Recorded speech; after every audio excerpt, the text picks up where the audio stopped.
Daniss, a high-energy game, very strong first half, a little less so in the second half. How did you feel about the game overall? Overall, obviously, we came out strong. We came out, executed the game plan in the first half. The second, it's tough playing with leads like that, and we knew that. Coach told us that at halftime. So the goal was just to come out and play 0-0, and we tried to come out and win because obviously we wanted to get better. Like we wanted to go out and work on the things we need to work on, but we came out with a tie, so it was okay. It was fine, but to move forward, to be a great team, we want to know how to play with leads and finish the game strong. First dominant performance you guys have had in a while. A lot of these last couple of games have been close or losses. How does it feel to get back on track with a big win? Well, it feels great. We just came together. We had a great week of practice with a little amount of guys, so kind of made us come together more, and we all held each other accountable. And we went at it this week. We was pretty competitive. I think like we was the most competitive we were in a while. So I think it was good to come out and see a result like this. We came out, like I said, executed the game plan, and we was working on it all week. Nelly, you got anything to say to that? No. Nelly, strong inside game today for you. You didn't have a big opponent to play against today, but what were you focusing on tonight? My focus was to get offensive rebounds, to pass to my team so that I can make an open shot and just play hard. That's my focus. Okay. Nelly, you guys forced 20 turnovers as a team. How big was that, especially in the first half, to kind of set the tone? I think that's big for us, like getting deflections and stuff, because coach wants us to get like 35 deflections every game, so we have to like try and do that every game and to get 35 deflections. Like that's really big for us being up that amount in first half. Daniss, you seem to be able to get to your spots in the mid-range very easily. How have you noticed that you've been able to score in the mid-range? The answer to that is my guy right here. I tell him all the time. I mean, we work on it every day at practice. I tell him, Nelly, if you hit him, one of us gonna be open, and he obviously knows that. We've been trying to work on that the whole year. So as long as I keep waiting, being patient, waiting on him to come screaming, I'm gonna break free every time. It's a solid guy right here. So. And thank to all my bigs, Oz and Silas and Barrick and Sadiku, all of them. So I just a testament to my big guys.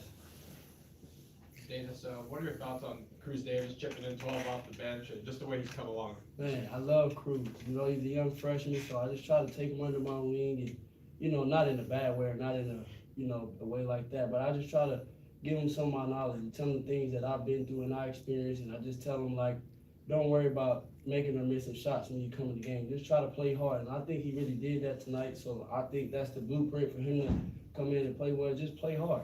When you're a freshman, you really don't have no expectations. It's like you're a wild card. So all we want to do is come in and give great energy and just be a spark at whatever that's rebounding, steals, and making shots, and just take your open shot. That's the biggest thing we tell Cruz is just when you open, man, shoot it. He's a great player, so we need his shots. So that was great to see him come out and play like that. Nelly, your scoring's been very consistent, especially since the first of the year, and you've been getting the rebounds. How do you feel like the consistency of your game is coming along? I feel like it's just me playing out all the time, like trying to do what coach asks me to do and just go with the team and stuff. So I feel like that's why I do like that. I'm not getting into foul trouble because most of the time I usually get into foul trouble, so that's really like a big problem for me. So. Is it learning just to stay on your feet when somebody's driving on you? Yeah, I have to like when they're driving on me, so I have to like be able to jump up straight so not be able to foul. Daniss, just what do you have to? You're a month to the tournament. What do you have to work on to get ready for the tournament? Get to where you want to be. Our biggest thing is being locked in defensively like that. I think we're a great team when we get stops because the offense we have set up here is very good. So we know we can score. Our challenge every night, and I say this every time, is whether we can guard. And when we come out and guard the way we did and get the deflections that we had, like Nelly already said, we're a great team. We can be great. The sky's the limit for us. So I think moving forward, our challenge is to come out and execute the game plan defensively. Once we do that, we off to the races on offense. And I tell the guys that every night. when we come in, let's be together, let's rotate, and let's get a stop, and we going full speed. Thank you. Yes, sir. Thank y'all. That's Nelly Jr. Joseph and Daniss Jenkins. Thank y'all. Thank y'all. Thank you.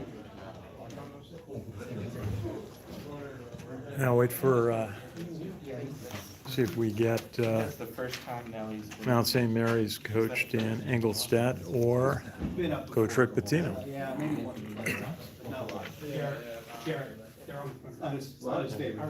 They're all. Yeah, like whatever, I started with Jackson. Thank you. Well, a solid game for Nelly Jr. Joseph, very assertive first half. And he's learning how to avoid fouls, as we talked to him about. Staying on his feet. It's been one of those challenges, giving up 2 fouls early and then being No way. Who hit the shot? I don't know. Just check Jaden's tweet. sitting on the, being out on the bench on foul trouble. That's wild. But Daniss Jenkins, just saw the leadership he is providing to Iona. First year here. Nelson. Struggled a little bit playing against some of the more physical teams. St. Mary's, that one of their forwards. Hey, Coach, we got Coach Rick Pitino. And we got his pooch here tonight. Dog sitting, guys. Oh my God. You know, some coaches come with their daughters and sons, and I get my girl dog. So we played a great first half, and I told the guys it's very difficult to win the second half with this type of lead. So you gotta focus on executing, and the last 5 minutes, the second half were good, the first 15 were not. But it's tough to play with that type of lead. We've never had that type of lead. But overall, it was a good performance. I told the guys going into the finals that we're gonna play 2-game tournaments. This is the semifinal and final of the MAAC tournament, and you prepare for that. I did that at Kentucky as well. So every game now we're playing for the championship with Fairfield. And we're gonna do that all the way through, just to have the mentality of playing every possession. Coach, just asked Nelly Jr. Joseph about the consistency, a lot of energy in the first half, inside plays, but also on defense, avoiding fouls. You know, we played a great first half all around. Nelly's got to explode higher inside. When he doesn't get an athletic step to the basket, he doesn't jump real high. And he's got to work on that, but he's getting better at it. DJ and Walt played really well. Barrett played fine. Got to get Sadiku and Silas to play better to enhance our bench. I thought James gave us a great pass at halftime, passed up an open shot, and referees should have cut him a break a little bit. Rick, I know you guys are dealing with injuries right now, but games like this give you guys a chance to develop your bench. Just thoughts on the way that those guys played?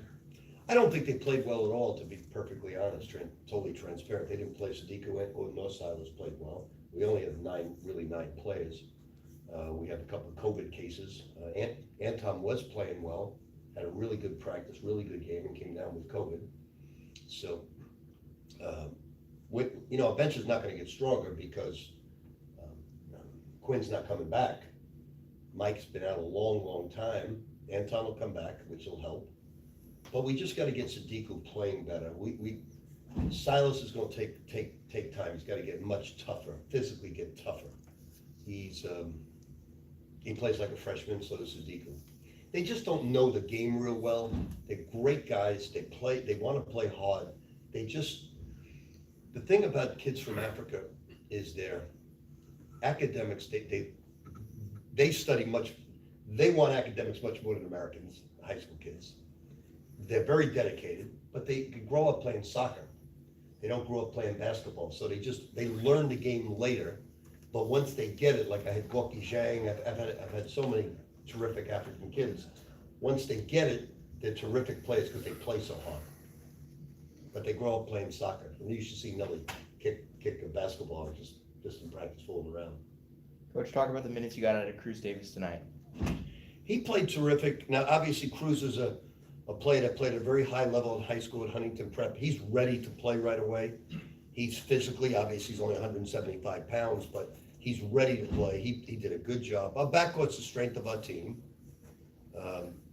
And we know we just gotta keep getting better, because looking at 3-game set, you're gonna need Sadiku and you're gonna need Silas in one of those 3 games, and they gotta come through. So we've got a month to get ready.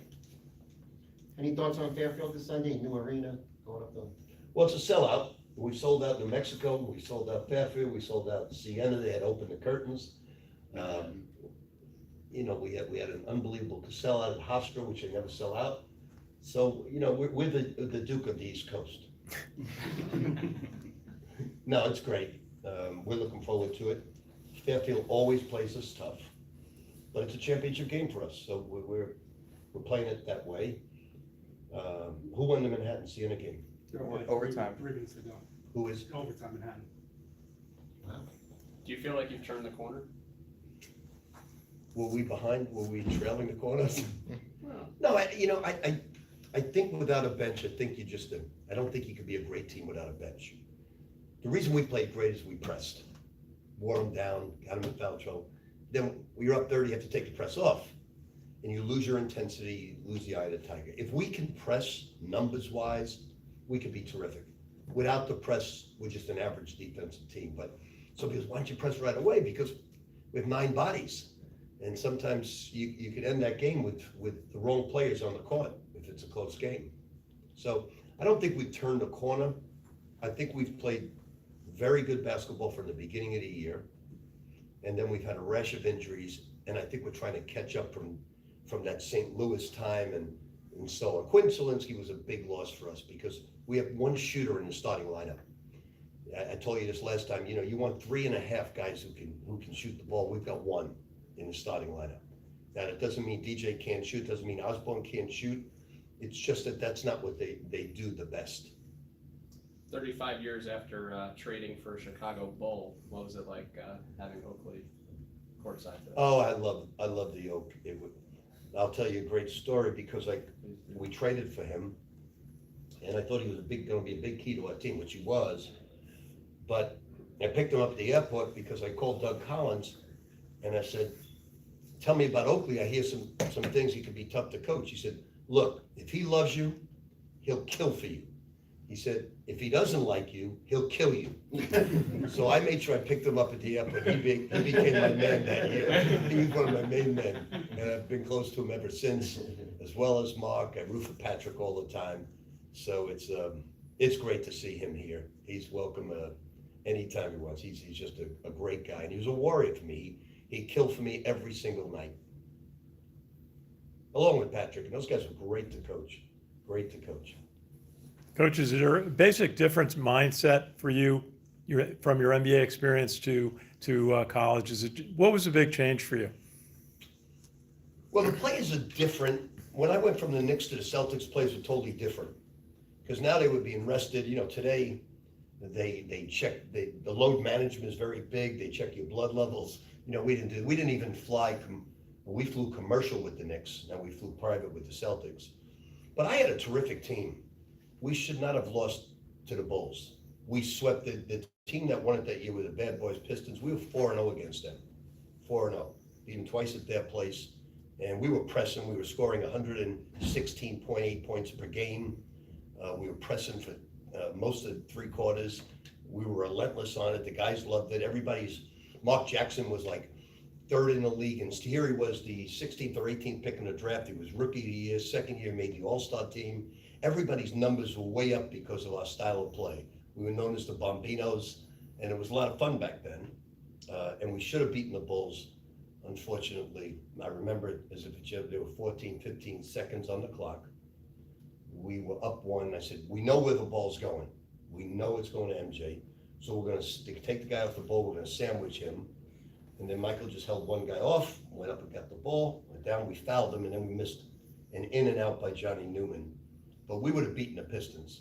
I don't know if we would have beaten the Lakers, but we had the Pistons number that year. We all wanted you to stay. We didn't want you to go. Yeah, you know, it's the general manager. He wanted to play slow. He wanted to play like the Pistons, and I wanted to play like Showtime. So it never. Back then, they always hired like Michelle Bergeron with Phil Esposito. They always hired the coach and the general manager together. They never let the GM pick the coach. So, you know, Al was a great guy, and he wanted John McLeod. He worked with him for years there. It was the right move. We won a championship at Kentucky. And great times, great time. I love coaching those guys. We were very close at the time. And Knicks are going to hopefully come back, and we'll see another championship someday. At least in my lifetime, please. Thanks, All Coach. right, let's go. Iona coach Rick Pitino, Hall of Famer, two-time NBA, and two-time NCAA champion. Champion. Thanks, Coach. All right, guys, take care. So I'll have some more post-game in a few minutes, but hope you enjoyed hearing from Iona players Nelly Jr. Joseph, Daniss Jenkins, and the head coach, Hall of Famer Rick Pitino. It's Ken Kreitzer for Cam Betts Media at Iona University. Thanks for watching.